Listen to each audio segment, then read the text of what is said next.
Shalom, salam berkat dari kami untuk pendengar sekalian. Saat ini pendengar akan diberkati dengan program Hari Ini Harinya Tuhan bagian yang ke-8.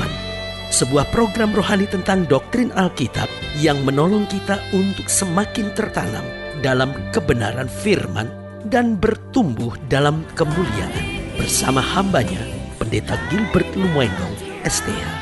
Banyak orang merasa doktrin Alkitab sebagai sesuatu yang membingungkan. Tetapi tahukah saudara bahwa doktrin Alkitab intinya adalah memahami Alkitab dengan benar, dengan pemahaman yang sistematis, sehingga kita terus dapat tertanam di dalam kebenaran firman, sehingga kita terus bertumbuh di dalam kemuliaan Allah.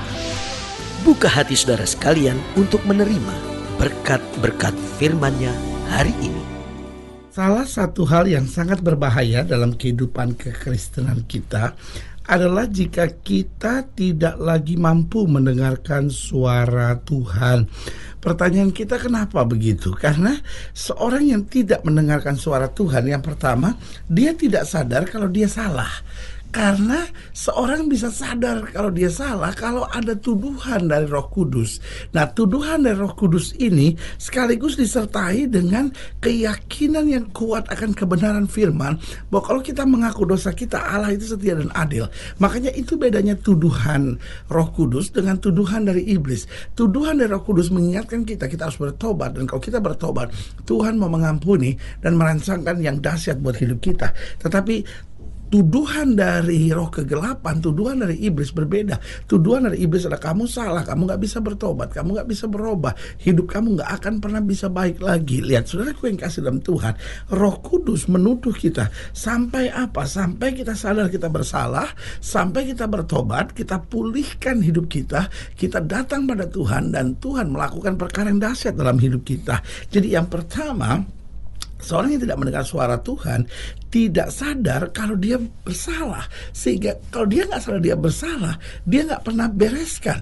Dan kalau dia gak pernah bereskan, dia gak akan pernah dipulihkan. Dan kalau dia gak akan pernah dipulihkan, dia juga tidak akan pernah mendapat keselamatan. Jadi seorang yang tidak mendengarkan suara Tuhan ini sangat berbahaya. Kenapa? Dia tidak sadar kalau dia salah. Yang kedua, dia tidak akan pernah mendapat tuntunan dari Tuhan. Nah, sementara kan hidup ini terlalu keras, saudara-saudara.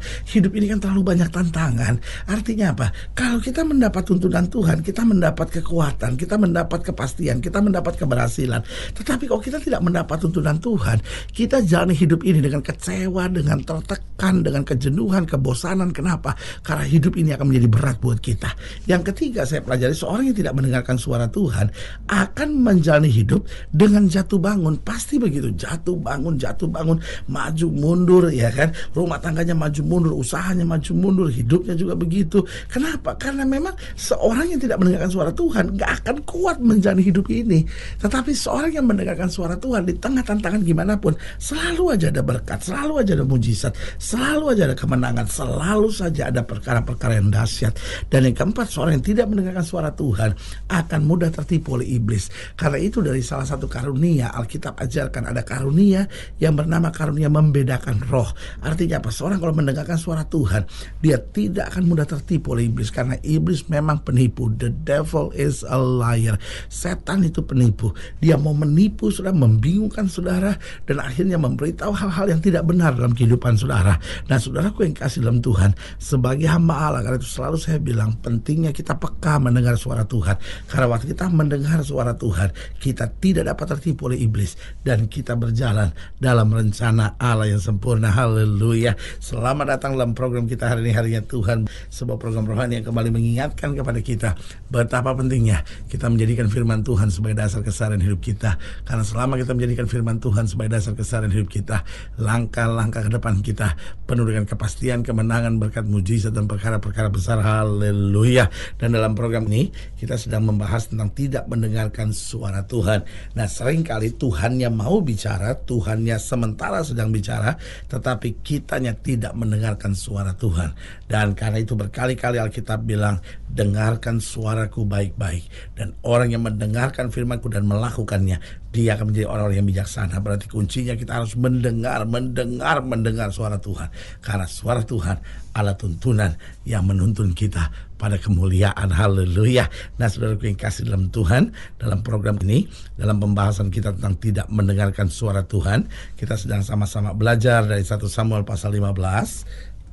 1 Samuel pasal 15 ayatnya yang ke-17, 1 Samuel 15 ayatnya ke-17 sampai ayatnya ke-23. 1 Samuel 15 ayat 17 sampai 23 di bawah judul perikop tentang Saul yang ditolak sebagai raja masih. 1 Samuel 15 ayat 17 sampai 23. Demikian firman Tuhan. Sesudah itu berkatalah Samuel, bukankah engkau walaupun engkau kecil pada pemandanganmu sendiri telah menjadi kepala atas suku-suku Israel? Dan bukankah Tuhan telah mengurapi engkau menjadi raja atas Israel? Tuhan telah menyuruh engkau pergi dengan pesan, pergilah, tumpaslah orang-orang berdosa itu, yakni orang Amalek. Berperanglah melawan mereka sampai engkau membinasakan mereka. Mengapa engkau tidak mendengarkan suara Tuhan? Mengapa engkau mengambil jarahan dan melakukan apa yang jahat di mata Tuhan?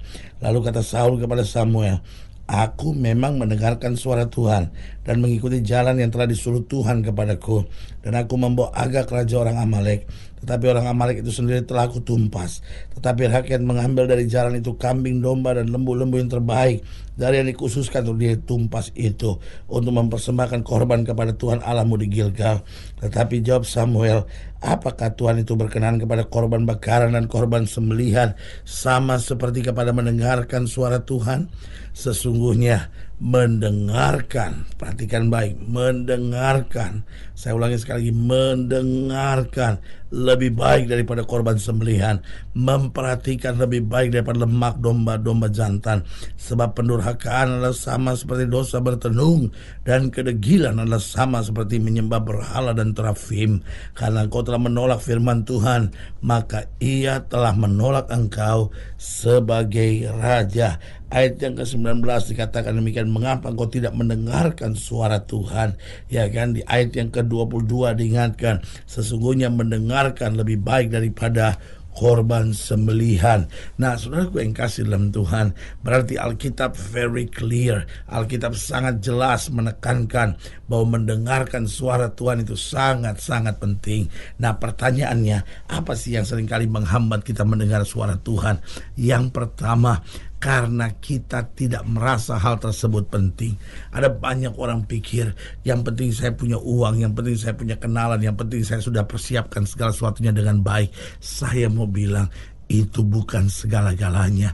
Tetap kita harus mendengar suara Tuhan. Suara Tuhan itu sangat penting, karena suara Tuhan menegur kita tentang kesalahan kita. Oh, suara Tuhan membimbing kita untuk menjalani hari-hari yang penuh kemenangan. Dan suara Tuhan menasihati kita untuk langkah-langkah yang harus kita kerjakan. Suara Tuhan juga mencegah kita dari segala tipu daya manusia di sekitar kita. Dan suara Tuhan juga yang menjauhkan kita dari segala penyamaran iblis. Karena itu sebagai hamba Allah, saya hanya mengingatkan buat saudara, mendengar suara Tuhan itu sangat penting. Ada banyak orang terhambat mendengar suara Tuhan. Kenapa? Karena dia tidak merasa penting. Dan karena dia tidak merasa penting, maka dia pikir, percuma, ya kan, saya mendengar suara Tuhan, yang penting semuanya saya sudah siapkan. Saudaraku yang kasih dalam Tuhan, Alkitab jelas berkata ketika Nabi Yesaya berkata, setiap pagi ia mempertajam pendengaranku sehingga aku dapat mendengar sebagai seorang murid. Jadi yang pertama harus kita belajar, suara Tuhan itu penting. Yang kedua, kita sedang belajar apa sih sebetulnya yang menghambat kita mendengar suara Tuhan, yaitu karena kita hidup duniawi. Ada banyak orang yang pikir, saya anggap suara Tuhan memang penting, saya mau dengar. Tapi kenapa saya nggak bisa dengar suara Tuhan? Karena kita memang hidup secara duniawi. Saudaraku yang kasih dalam Tuhan, karena kita hidup secara duniawi, maka daging kita menjadi begitu kuat mengalahkan segala hal-hal rohani dalam hidup kita. Karena sebagai hamba Allah, saya mau ingatkan, orang-orang yang hidup secara daging, secara duniawi, tidak akan pekakan suara Tuhan. Karena itu kalau kita mau mendengar suara Tuhan, maka kita harus selalu hidup dalam roh. Karena Alkitab berkata daging dan darah tidak punya tempat dalam kerajaan sorga, tetapi roh menuntun kita pada kehidupan. Haleluya. Dan yang ketiga yang menghambat kita mendengar suara Tuhan, karena kita menyimpan dendam dan kebencian. tahukah saudara, orang kalau punya dendam dalam hidupnya, orang kalau punya kebencian dalam hidupnya, gak bisa pekakan suara Tuhan. Karena di dalam dirinya dia dikendalikan oleh roh hawa nafsu, roh kebencian, roh kepahitan itu. Sebagai hamba Allah saya hanya mau ingatkan, kalau engkau masih menyimpan dendam, kepahitan, kekecewaan dalam hidupmu, buang. Kenapa? Karena itu akan menyengsarakan hidupmu. Itu yang akan menghambat engkau mendengar suara Tuhan. Itu akan membuat engkau tidak peka akan suara Tuhan. Yang keempat saya pelajari, apa sih yang menghambat kita mendengar suara Tuhan? Yaitu karena hati kita dipenuhi dengan ambisi daging. Saudaraku yang kasih dalam Tuhan, setiap orang boleh punya cita-cita, harus punya cita-cita. Tetapi sebagai hamba Allah saya hanya mau menekankan kepada setiap saudara, cita-cita kita harus kita serahkan kepada Tuhan. Sehingga kita berkata seperti apa yang Yesus naikkan dalam doanya, biar bukan kehendakku yang jadi, melainkan kehendak-Mu yang terjadi. Setiap kita harus punya mimpi, setiap kita harus punya visi, kita semua harus punya cita-cita. Itu tidak salah, tetapi jangan sampai kita hidup dengan ambisi daging, hal-hal duniawi selalu yang ada dalam pikiran kita. Sebagai hamba Allah saya mau ingatkan, ambisi daging akan membuat kita menghalalkan segala cara. Tetapi visi yang dari Tuhan akan membuat kita tegar, akan membuat kita kuat, akan membuat kita berdiri tegak. Karena kita tahu Tuhan sudah beri visi ini dalam hidup saya. Saya akan berjalan dalam rencana Tuhan, saya akan berjalan di dalam kehendak Allah, dan saya akan berjalan di dalam segala rencananya. Haleluya. Sebagai hamba Allah saya hanya mengingatkan buat saudara, mari kita mendengar suara Tuhan, dan jalan kita akan senantiasa penuh dengan damai sejahtera. Haleluya. Saudaraku yang kekasih dalam Tuhan, jika saudara ingin dilayani lebih jauh, hubungi kami melalui telepon, hubungi kami melalui surat, kunjungi website kami, karena kami ada untuk membawa Bapak Ibu saudara senantiasa lebih dekat pada Tuhan dan mengalami kasih kuasa mujizat yang luar biasa. Secara khusus melalui program ini juga saya mau berdoa buat setiap saudara yang sakit, setiap saudara yang berbeban berat, karena saya percaya bahwa bagi Allah tidak ada perkara yang mustahil. Saudara yang didoakan secara khusus boleh taruh tangan kanan saudara di dada, dan kita akan berdoa. Mari kita berdoa. Bapa, dalam nama Yesus, hamba doa buat yang sakit, hamba doa buat yang berbeban berat, hamba doa untuk setiap mereka yang sedang menghadapi masa-masa yang sukar, karena hamba percaya bahwa bagi Allah tidak ada perkara yang mustahil. Bapa, hamba berdoa di dalam nama Yesus, Tuhan jamah yang sakit, Tuhan sembuhkan, yang lemah Tuhan kuatkan, yang susah Tuhan hiburkan, yang jatuh Tuhan angkat, sehingga hari-hari yang penuh kemenangan boleh berlaku. Bahkan hamba doa buat yang taruh tangan kanan yang di dada, Tuhan jamah sehingga kami pekakan suara Tuhan, mau dengar akan suara Tuhan, dan berjalan dalam hikmat dan kehendak Tuhan. Di dalam nama Yesus kami berdoa. Haleluya.